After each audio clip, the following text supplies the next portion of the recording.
نحمدہ و نصلی علی رسولہ الکریم اما بعد فاعوذ باللہ من الشیطان الرجیم بسم اللہ الرحمن الرحیم ربی اشرح لی صدری ویسر لی امری واحلل عقدۃ من لسانی یفقہوا قولی ربی زدنی علما اللہم ثبتنا عند الموت بلا الہ الا اللہ۔ اے اللہ،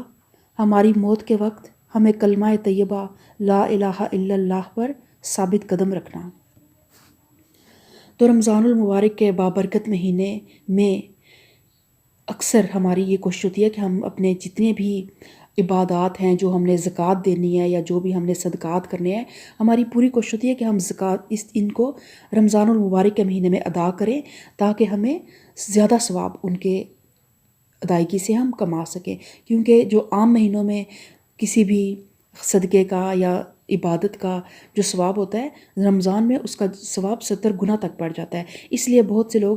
زکوٰۃ کے حوالے سے بھی کوشش کرتے ہیں کہ وہ رمضان المبارک میں اپنی زکوٰۃ نکالیں۔ تو اسی لیے پھر زکوٰۃ کے اس موضوع پہ آج میں نے اپنے لیکچر کو سلیکٹ کیا کہ ہمیں مکمل طور پہ یہ پتہ چلا ہے یہ زکوٰۃ کتنی اہم ہے،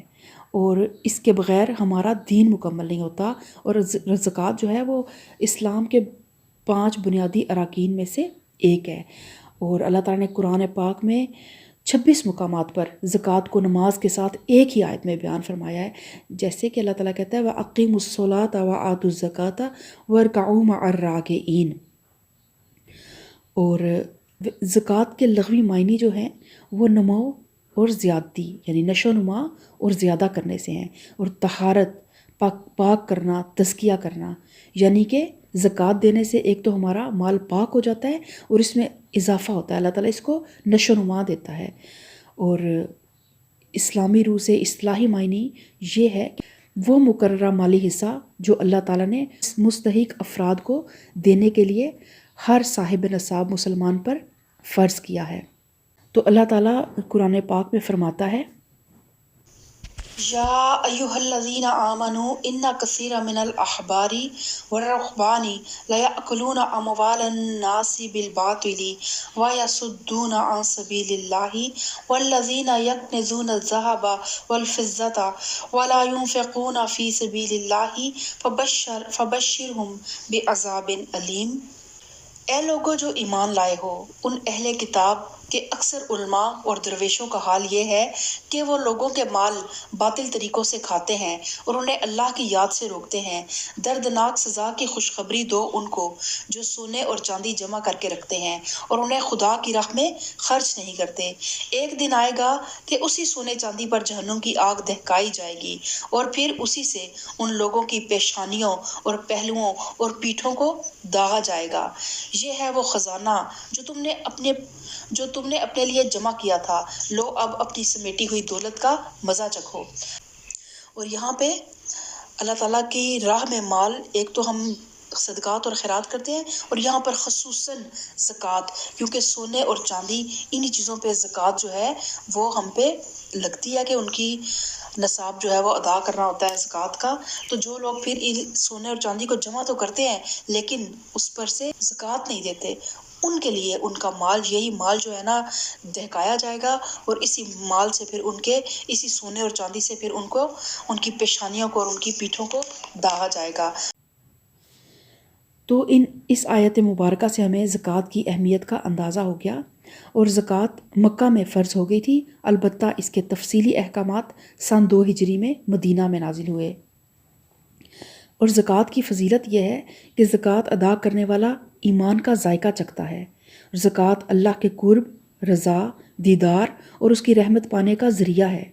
اور زکوٰۃ ادا کرنے والے کے لیے فرشتے دعائیں کرتے ہیں۔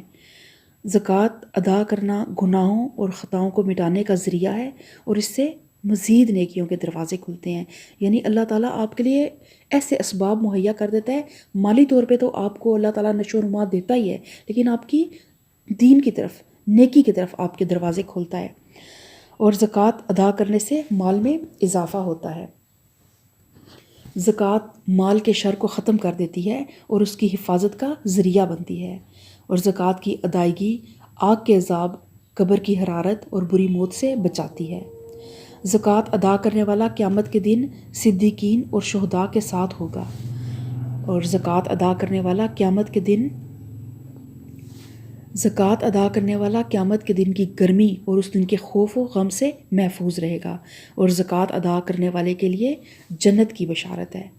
اور اسی طرح زکوٰۃ نہ ادا کرنے پر جو وعیدیں ہیں قرآن پاک سے جو ہمیں ملتی ہیں کہ زکوٰۃ کی فرضیت کا انکار، کفر اور سستی کی وجہ سے زکوٰۃ ادا نہ کرنا فسق ہے، اور زکوٰۃ ادا نہ کرنے والے پر رسول اللہ صلی اللہ علیہ وسلم نے لعنت فرمائی ہے۔ جس مال سے زکوٰۃ نہ دی جائے وہ مال تباہ و برباد ہو جاتا ہے۔ زکوٰۃ نہ دینے والے کے لیے آگ کی وعید ہے۔ جس مال کی زکوٰۃ ادا نہ کی جائے وہ قیامت کے دن مالک کے لیے وبال بن جائے گا۔ زکوٰۃ نہ دینے والے کا مال قیامت کے دن گنجا سانپ بن کر اسے ڈسے گا اور کاٹے گا۔ سونے اور چاندی کی زکوٰۃ نہ دینے والے کے پہلو، پیشانی اور کمر کو داغا جائے گا، اور زکوٰۃ ادا نہ کرنے والوں کو قحط سالی میں مبتلا کر دیا جاتا ہے۔ اور نبی کریم صلی اللہ علیہ وآلہ وسلم کی وصال کے بعد کچھ لوگ جو تھے انہوں نے زکوٰۃ ادا کرنے سے انکار کیا تھا، تو حضرت ابو بکر صدیق رضی اللہ تعالیٰ عنہ نے ان سے جہاد کیا تھا۔ اور زکوٰۃ کا انکار کرنا آپ کو دائرہ اسلام سے خارج کر سکتا ہے۔ ہر عمل کے لیے ایک نیت بڑی ضروری ہوتی ہے، اور جیسے عام صدقات ہم دیتے ہیں تو ہمیں پتہ ہوتا ہے کہ چلیں اللہ کے راستے میں دے رہے ہیں، لیکن جب آپ زکوٰۃ دینے لگیں تو زکوٰۃ کا ایک تو آپ نہ پہلے نیت کریں کہ یہ جو میں مال دے رہی ہوں نا یہ میں زکوٰۃ کے لیے دے رہی ہوں۔ ایسا کریں کہ اپنے گھر میں ایک صدقہ باکس بنائیں اور ایک زکوٰۃ باکس بنائیں، جس میں زکوٰۃ باکس سے جب آپ دیں تو آپ کو پتہ ہو کہ آپ کی نیت یہ آپ نے اسی لیے زکوٰۃ باکس بنایا تھا کہ اس میں وہ پیسے ہیں جو آپ زکوٰۃ کی نیت سے دے رہے ہیں۔ پھر آپ جب اس میں سے پیسے دیں گے تو وہ آٹومیٹیکلی آپ کی نیت اللہ تعالیٰ کو معلوم ہوگی کہ اس زکوٰۃ باکس میں پیسے اسی مقصد کے لیے ڈالے گئے تھے۔ اور نیت کے بغیر دیا ہوا مال زکوٰۃ شمار نہیں ہوگا، اور زکوٰۃ کو خالصتاً اللہ کے لیے، اس کے چہرے کے دیدار کی خاطر اور آخرت کا گھر چاہنے کے لیے دینا چاہیے۔ ناموری، ریاکاری یا احسان جتانے کی غرض سے دی گئی زکوٰۃ قبول نہیں ہوتی۔ اور اس طرح زکوٰۃ کی کچھ شرائط بھی ہیں کہ مسلمان مرد، عورت، عاقل، غیر عاقل، بالغ، غیر بالغ پر زکوٰۃ فرض ہے، اور آزاد انسان پر زکوٰۃ ہے۔ غلام پر زکوٰۃ فرض نہیں ہے کیونکہ وہ کسی چیز کا مالک نہیں ہوتا۔ اور صاحب نصاب ہونا ضروری ہے، اور نصاب شریعت کی مقرر کردہ وہ مقدار ہے جس پر زکوٰۃ کی ادائیگی لازم آتی ہے۔ مال نصاب کم ہو تو زکوٰۃ نہیں لگتی، اور نصاب پر ایک قمری سال گزر چکا ہو۔ قمری سال اس دن شروع ہوگا جس روز یہ چیز نصاب کے مطابق آپ کے ملکیت میں آئی۔ اور قرض مال جو نصاب کو پہنچ چکا ہے وہ قرض سے پاک ہو، یعنی کوئی ایسا قرض آپ کے اوپر ہے کہ آپ نے وہ بھی دینا ہے لیکن آپ کا جو مال ہے وہ بھی نصاب کو پہنچ چکا ہے، تو پہلے آپ قرض ادا کریں گے۔ قرض ادا کرنے کے بعد ابھی بھی آپ کا مال نصاب کو پہنچتا ہے تو آپ زکوٰۃ دیں گے، ادروائز قرض دار جو ہے وہ پہلے اپنا قرض ادا کرے گا۔ اور نصاب جو ہے بنیادی ضروریات زندگی سے زائد ہو، مطلب جو ہمارا ایسا سامان ہے اور حرام طریقوں سے کمایا ہوا مال جو ہے وہ زکوٰۃ میں نہ دیا جائے۔ اور زکوٰۃ دینے کے لیے ہمیشہ پسندیدہ مال میں سے خرچ کرنا چاہیے، نکمی، ردی اور خبیث چیز دینے سے بچنا چاہیے۔ اور زکوٰۃ سے بچنے کے لیے ہیلا کرنا یا منع کرنا، یعنی کسی اکٹھے مال کو الگ الگ کر دینا یا الگ الگ مال کو یکجا کر دینا تاکہ مال نصاب سے کم ہو جائے اور زکوٰۃ نہ دینی پڑے۔ اور عورت اپنے مال، اس کا جو نقدی ہے، اس کے زیور ہے، اس کی زکوٰۃ کی خود ذمہ دار ہے، لیکن اگر شوہر اس کی طرف سے زکوٰۃ ادا کرتا ہے تو زکوٰۃ ادا ہو جائے گی۔ اور اس طرح زکوٰۃ جو ہے اس کا نصاب بھی میں آپ سے شیئر کرتی ہوں کہ سونا جو ہے وہ 7.5 تولے ہو تو اس پر 2.5% زکوٰۃ ہے، اور چاندی 52.5 تولے ہو تو اس پر بھی 2.5% زکوٰۃ ہے۔ اور اس کے علاوہ نقد کرنسی یا مال تجارت بھی آپ کا اسی مالیت کا ہو، یعنی کہ اس کی اماؤنٹ 7.5 تولے سونے یا 52 تولے چاندی تک پہنچتی ہو تو پھر وہ بھی اس پر بھی زکوٰۃ آپ کی لگے گی، 2.5% ہی ہوگی۔ اور غلہ اور پھل جو ہے وہ 5 وسق یعنی کہ 20 من اگر ہو، بارانی زمین سے آپ نے، اگر آپ کی بارانی زمین ہے تو آپ نے اس کا عشر دینا ہے 10واں حصہ، اور اگر غیر بارانی زمین ہے تو پھر 20واں حصہ آپ نے اس کا عشر دینا ہے۔ اور اس طرح اگر کسی کے پاس 5 اونٹ ہیں اور وہ پورا سال اس کی ملکیت میں رہے تو 1 بکری اس پہ فرض ہوگی، اور اگر بھیڑ بکریاں ہیں کسی کے پاس 40 تو ان 40 بھیڑ بکریوں کی 1 بکری اس نے زکوٰۃ میں نکالنی ہے، اور کسی کے پاس اگر گائے یا بھینس 30 ہیں تو پھر 1 سال کا بچھڑا یا بچڑی اس کو دینا پڑے گا۔ یہ جو تھے زکوٰۃ کی نصاب تھا۔ اور سونا اور چاندی جو ہیں وہ 2 مختلف اجناس ہیں، ان کو ملا کر نصاب نہیں بنایا جائے گا۔ اور اس طرح سونے اور چاندی کے جو زیور بنے ہوئے ہیں ان پر بھی زکوٰۃ ہے، اور تجارت کا مال کسی قسم کا بھی ہو اس پر زکوٰۃ ہوگی۔ اور غلے اور پھلوں پر سال گزرنے کی شرط نہیں ہے، سال میں اگر 2 دفعہ پیداوار ہو تو 2 دفعہ زکوٰۃ ادا کرنی ہوگی، اور پھلوں کے وزن کا اندازہ لگا کر زکوٰۃ دی جائے گی۔ اس طرح جانوروں کی تعداد بھی اگر بڑھتی ہے یا کچھ بھی ہوتی ہے تو اس کے مطابق آپ کی زکوٰۃ آپ کام یا زیادہ کر سکتے ہیں۔ اس کے علاوہ ذاتی استعمال کی جو چیزیں ہیں نا، جیسے گھر، سواری، فرنیچر، مویشی وغیرہ، یا گھوڑے، گدھے، خچر، یا جانور جو ہمارے بار برداری کے کام آتے ہیں،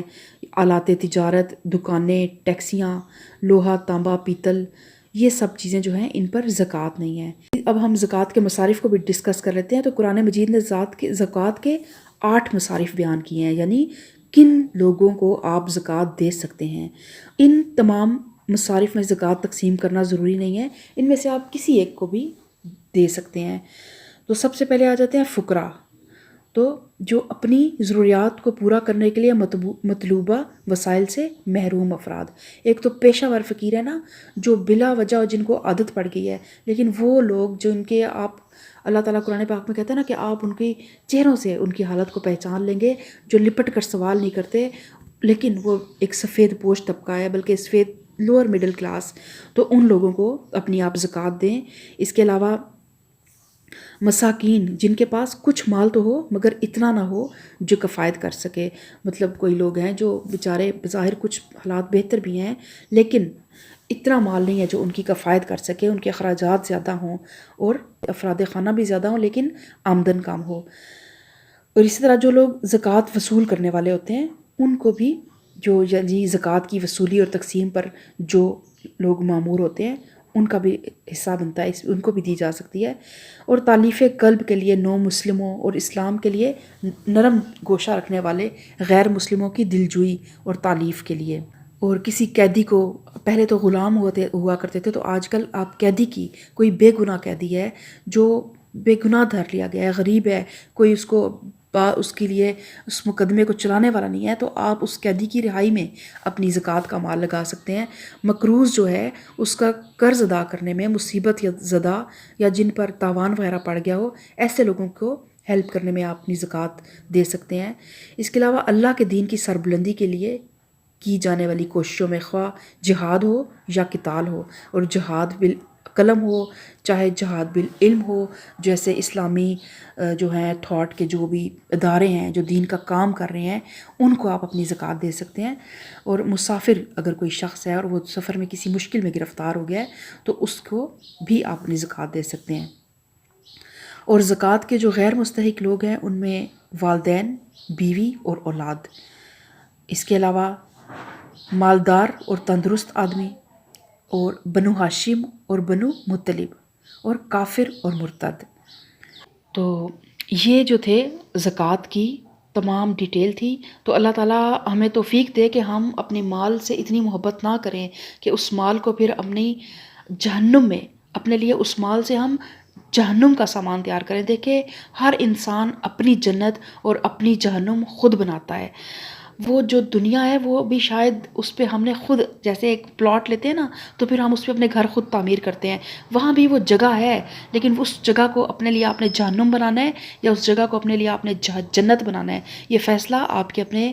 حق میں ہاتھ میں اللہ تعالیٰ نے دیا ہے۔ تو کوشش کریں کہ یہ مال، یہ سونے، یہ چاندی، ان سب چیزوں کو اپنی جہنم کا سامان نہ بنائیں، اور اللہ تعالیٰ کے دیے ہوئے مال میں سے اللہ تعالیٰ کے لوگوں پہ خرچ کریں، اللہ تعالیٰ کے وہ بندے جو محروم ہیں۔